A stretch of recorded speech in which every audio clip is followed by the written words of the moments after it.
common sense if he stayed a staymaker. I know that's a long stretch and a really big arc, but I'm just thinking to myself, boy, if he would have stayed a staymaker, he probably couldn't have one of those quills, right? The feather quills to write common sense. I don't know, it's just a thought.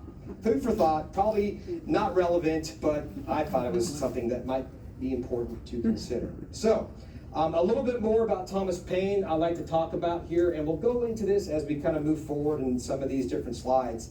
But his father was a Quaker, so I've done extensive research on abolition in America, and it really kind of stems from Protestantism and specifically on Quakerism.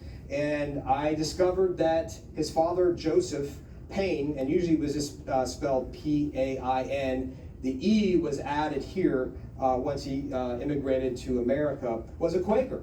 And his household was not the best household to be in, because his mother was Anglican, and it wasn't good for them. Is that on this slide here? So as you can kind of see here, I'll go back and get to that in just a moment here, but as you can see here, Quakerism is a really big part of a lot of the things that he writes about, and I'll get to that in a moment.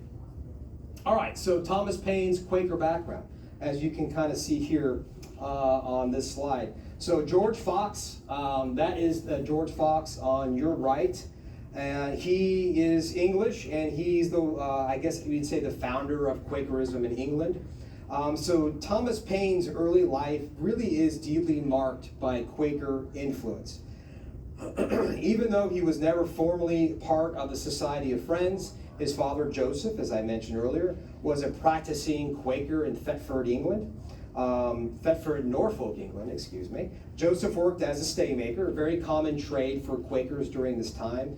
And he was part of the artisan type of environment that they were in.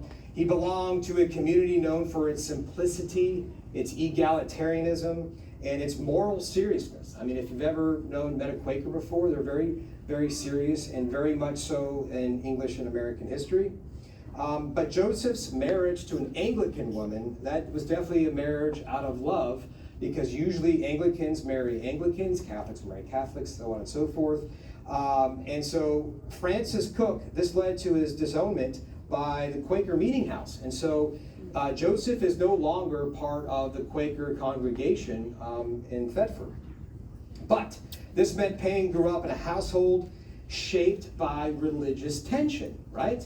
Quaker ethics on one side, Anglican hierarchy on the other, and then very ritual on both ends in that sense. So if you think about that in how history shapes people's experiences, again, a great example of that.